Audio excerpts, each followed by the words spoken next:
of liberty is my home, and let us keep it standing.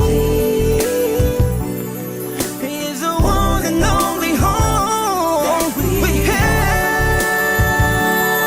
Say sweet Liberia.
A pleasant good evening and a warm welcome to LNTV News Live.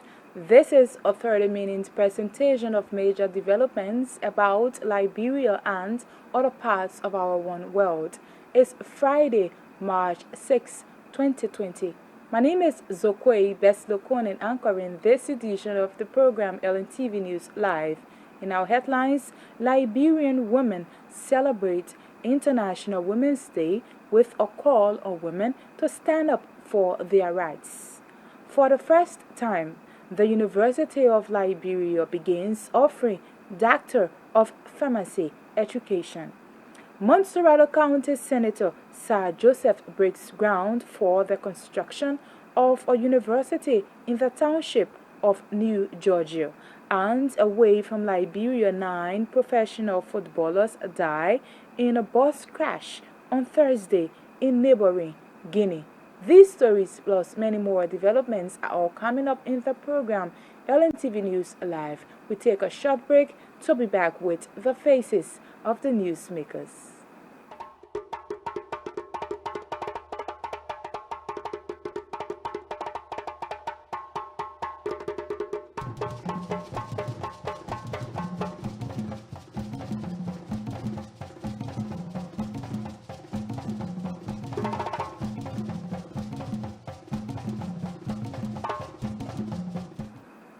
Welcome back to LNTV News Live. President George Weah has stressed the need for a collective effort to promote women's advancement and promotion in Liberia. He made the comments Friday during celebration of International Women's Day and the launch of the Liberian Women Manifesto in Monrovia. The Liberian Women's Manifesto, a timely document that highlights emergent demands for focus and actions relating to the growth and development of women in Liberia. It is not only a chronicle of what has been done, it is also a catalogue of what is yet to be done. As a comprehensive agenda and roadmap for the advancement and attainment of gender equality and women's rights in Liberia.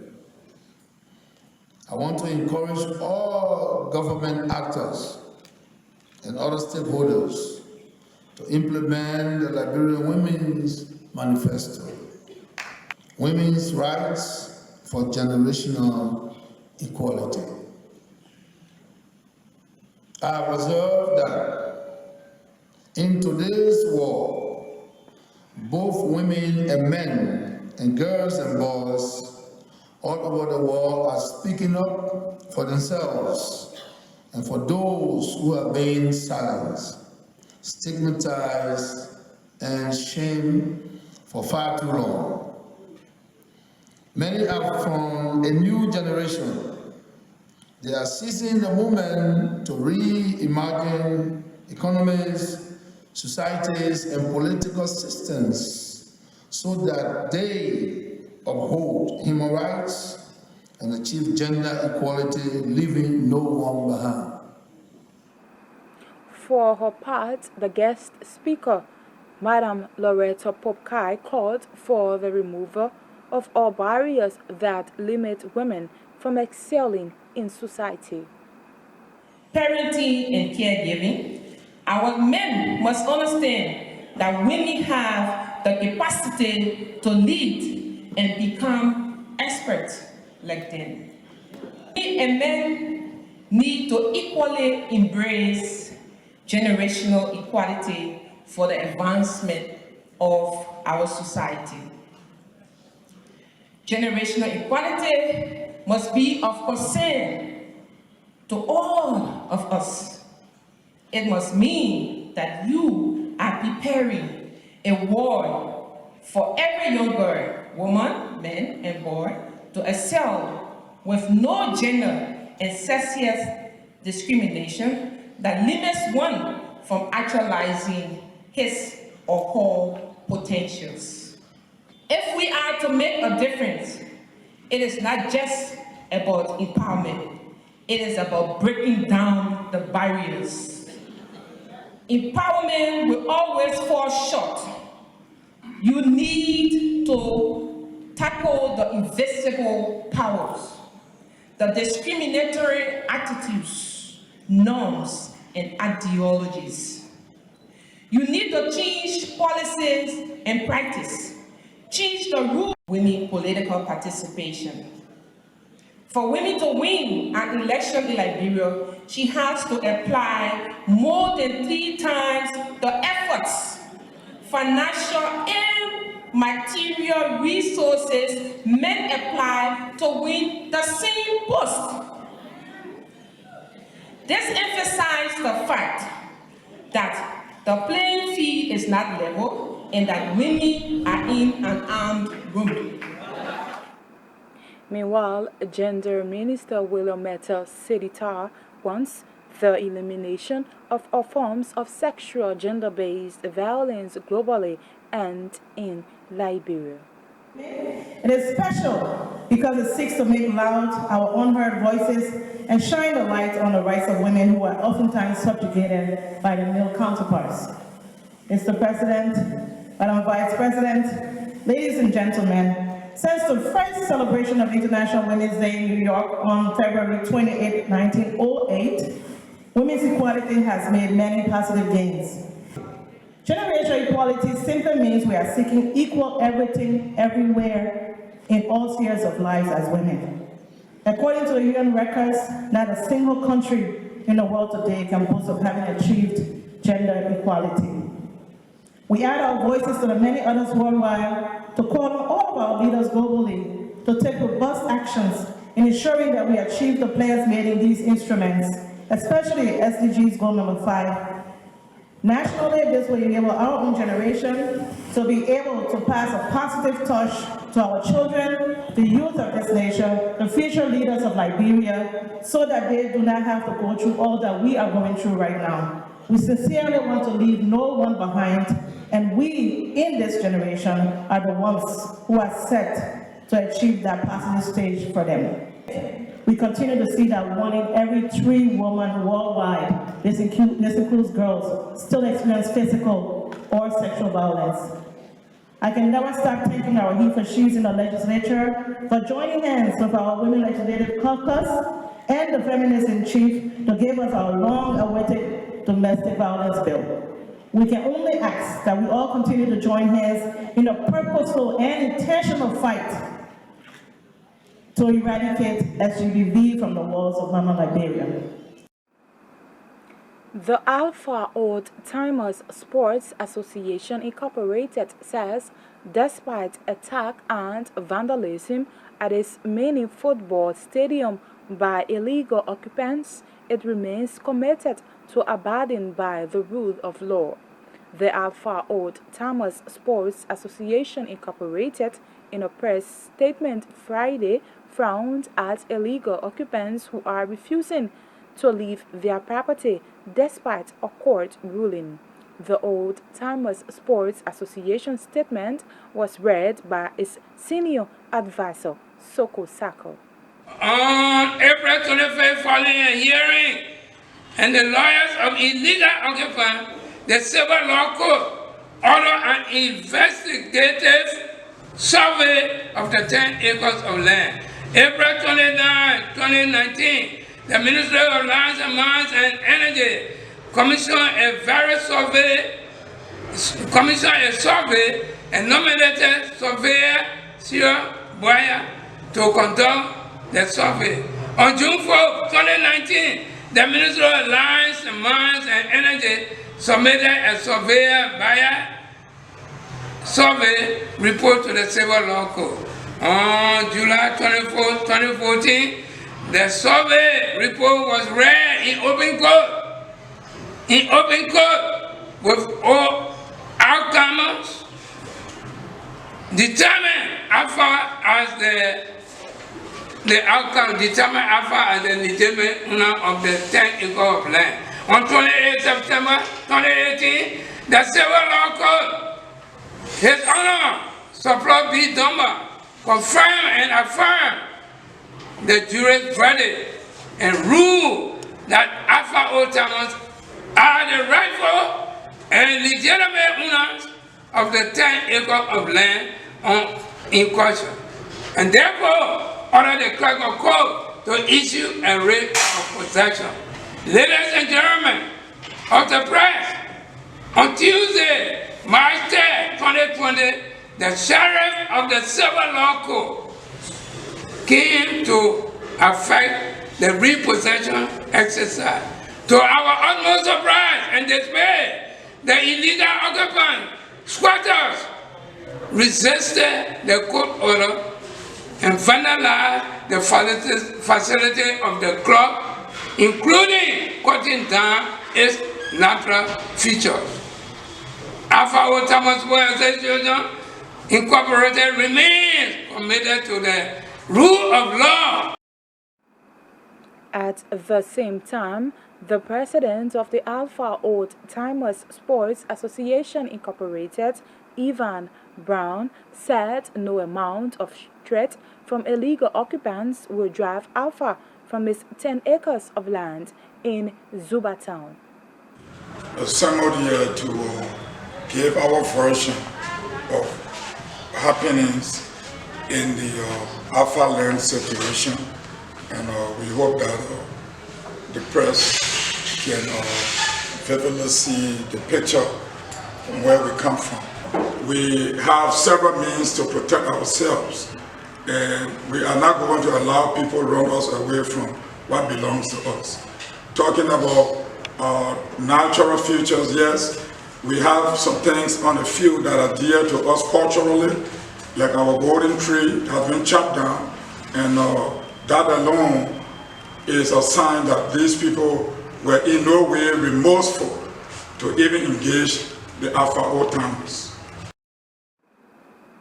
Montserrat County Senator Sir Joseph Friday broke grounds and laid the first bricks for the construction of a university in New Georgia, Montserrat County District 13.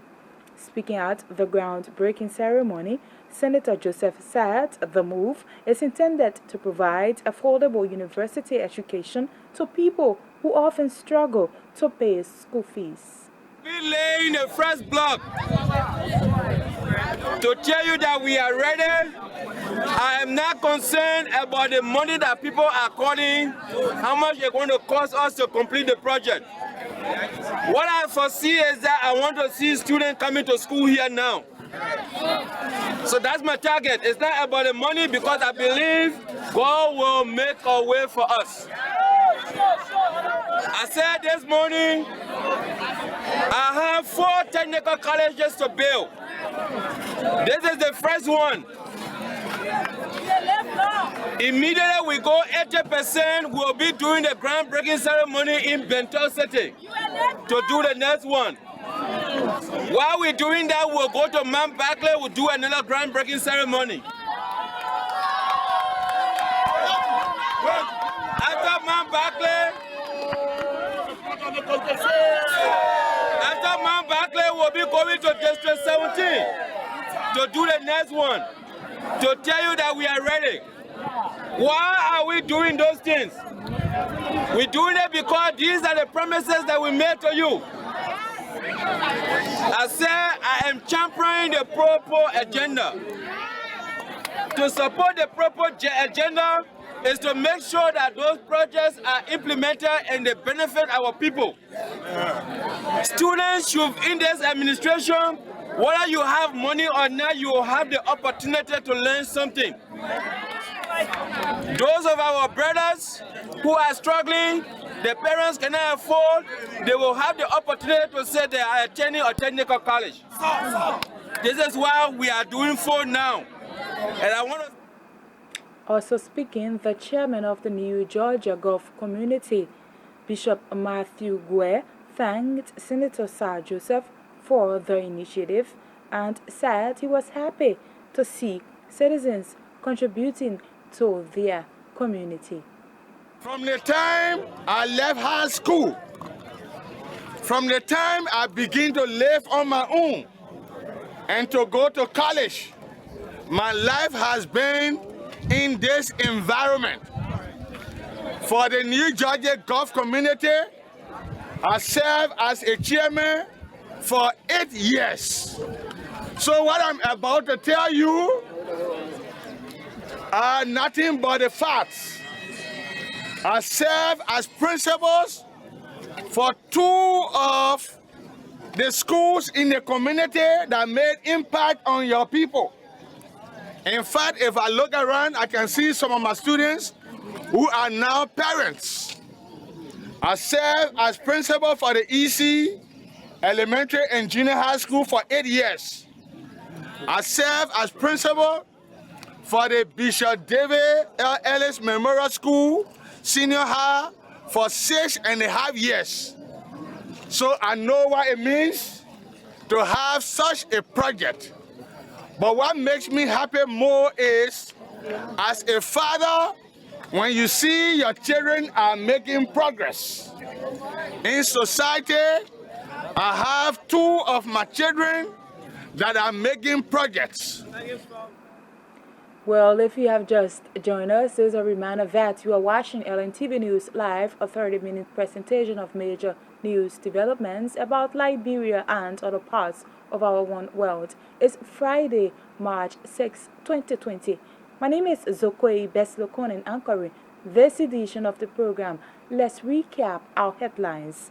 Liberian women celebrate International Women's Day with a call on women to stand up for their rights. For the first time, the University of Liberia begins offering Doctor of Pharmacy education. Montserrat County Senator Sir Joseph breaks ground for the construction of a university in the township of New Georgia.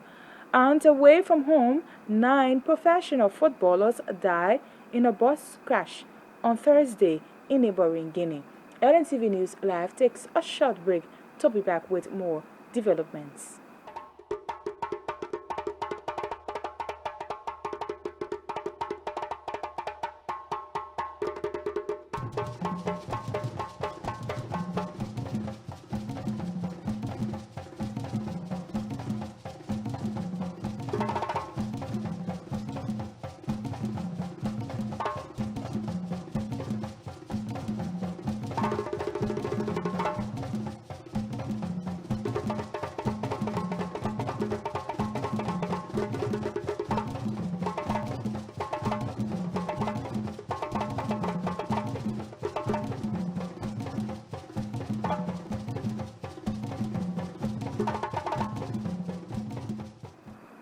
Welcome back to LNTV News Live. We continue with the program. Students seeking degrees in pharmacy education have no reason to worry anymore. The University of Liberia is now offering Bachelor and Doctor of Pharmacy education.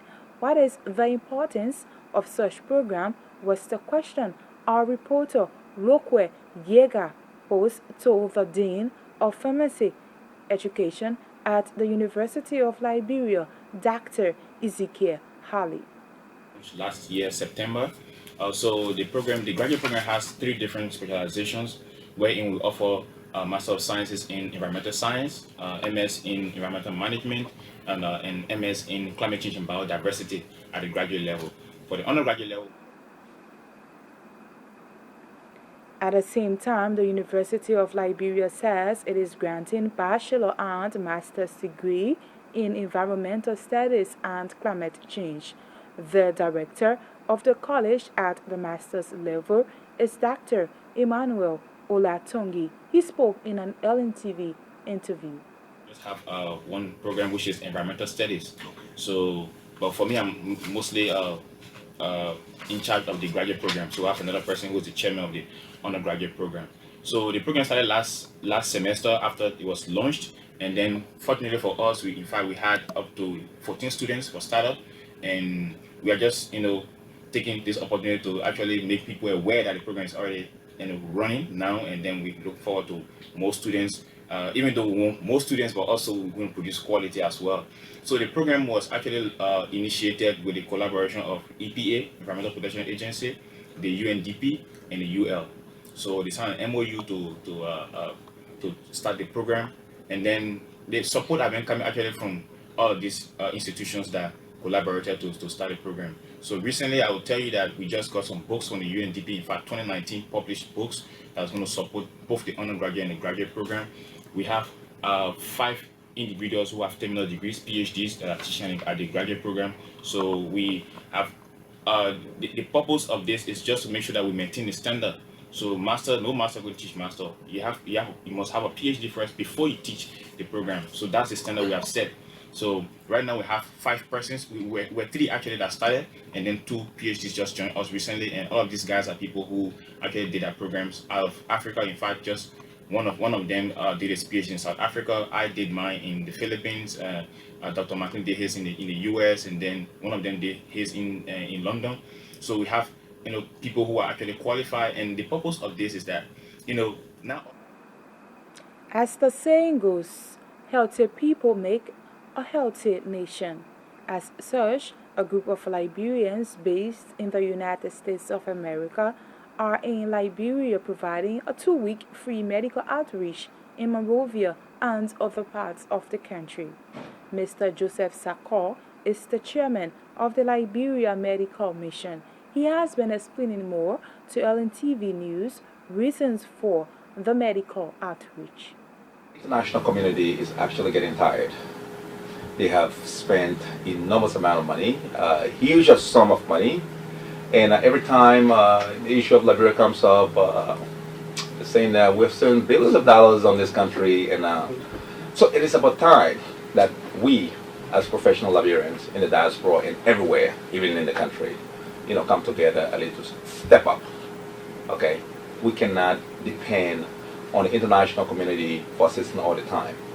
We have the requisite education, the experience, so therefore we should do it. How long are you in country? We're here for roughly 2 weeks. When we arrived, our team arrived on the 28th, and God willing, we'll be returning March 15.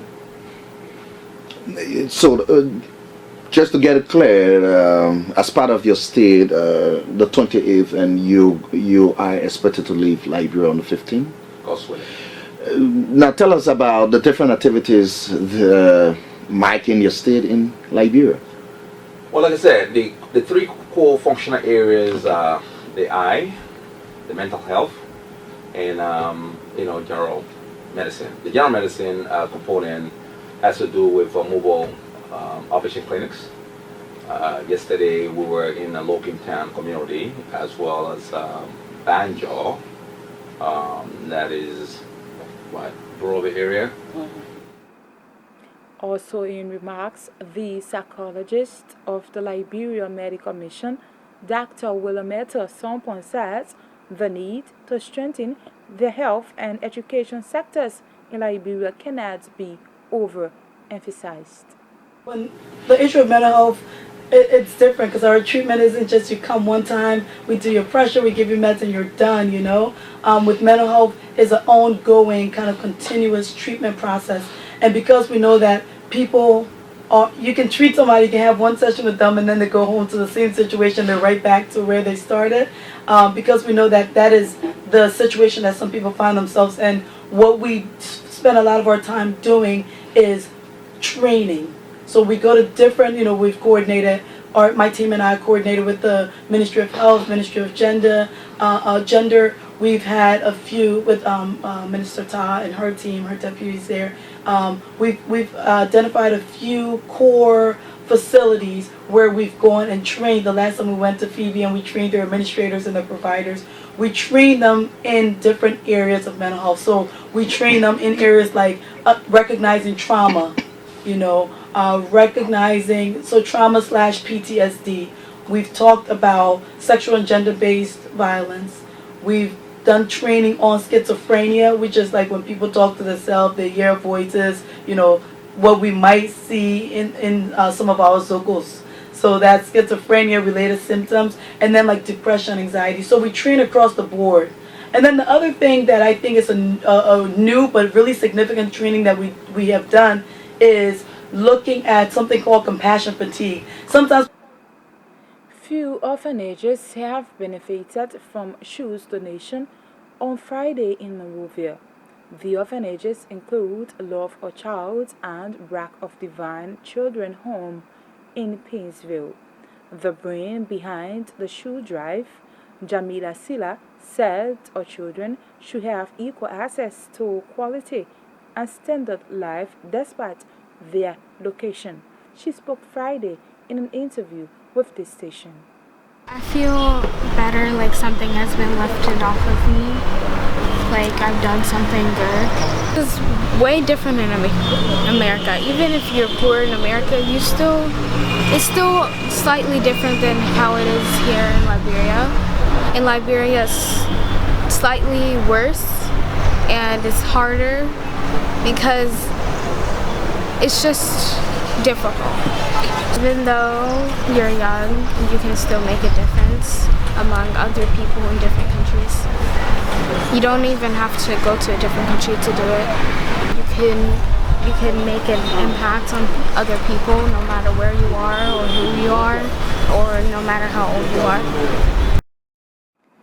Receiving the donation at Love a Child orphanage located on the RRA highway, the proprietress, Madam Rebecca Bracewell, called on well-meaning Liberians to assist them rebuild their homes.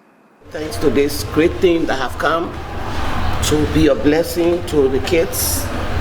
We lost our home January 8th to the fire. But we thank God that we were like 48 in the house, 42 children and like 7 adults. And by His grace, we all made it. I want to say thanks to Almighty God for the doctor, his wife, who God have blessed to give birth to a beautiful humanitarian, Jamila, 12 years old, that took upon her time and effort to go and collect these shoes, to bring it to a place where she don't know anything about. Jamila, I say God bless you. God bless you for your effort, for your time. And as you grow, may God wish you to the place of honor. May the sky be your limit in Jesus' name. For her part, the proprietress of the Rack of Divine Children Home, Reverend Fatou Smith, described the donation as timely. I'm so excited, you know. She have a great vision. Yes. To see a child like this who made a sacrifice because she know that they need it. And I can tell you, we really need these shoes. God just already sent you here. As I said, most of the children that they bring, but beside the orphanage children that the children have here from 2003, or affected children, government also bring children that all, on the street, they bring them. And sometimes when they come, they don't have anything. We really needed the footwear, the fun of it. That I must struggle sometimes to buy it for them if I have it. Use some of them. Our other children, the other bigger ones that are here in school, in college, as I said, but especially the little children when they bring in. So I so appreciate it. I want to thank God for you, and I thank God for the heart and for the vision that God is giving you, because this is how it starts. To have a 12-year-old child who say, I will leave my school now, I just want to go and help. It will be somebody who have a great vision. I thank God that this is, as I said, you see myself here, this is my own home here. I volunteer to sacrifice everything that I have to give to charity. I know what is it. As I stand here and say, I'm not even where I'm pressure, it go very hard. See like the skin because it's stress. It's stress, it's not easy to find footwear, find clothes, pay school fees, pay uniform. Some are in uniform, some will not be happy in uniform. And I want to thank you so much, Doc. I thank you so much that you want to choose this home. And I want to say to our sister, we make this home as your home. Let's now bring you our foreign development. The Professional Football League in Guinea, LGFP, has confirmed that 9 players from 2nd Division side Etoile de Guinea were killed in a bus crash on Thursday. A further 19 people were injured in the incident, with 17 of those considered in a serious condition. The accident happened just outside the city of Mamou, some 250 kilometers east of the capital Conakry, where Etoile are based. The team were on their way to play in the city of Cancan, a further 400 kilometers east of Mamou, in what was meant to be the first match of the league season. A statement from the LGFP also thanked Guinea's President Alpha Konneh for taking charge of ensuring that all the bodies and the injured are taken to Conakry. On that note, this is how we come to the end of the program, LNTV News Live. Many thanks to you all for your viewing role. Many thanks to all of our reporters, correspondents, technicians, switchers, and editors for making this package of sources. LNTV News Live is a production of the television department here at the Liberia Broadcasting System. This program comes on every Monday to Friday, with the early edition at 10 to 10:30 in the morning and the late edition at 8 to 8:30 in the evening. On behalf of the entire television staff, my name is Zoquay Konneh. I've anchored this edition. Good night from Pinsville. Thanks for watching. Bye-bye.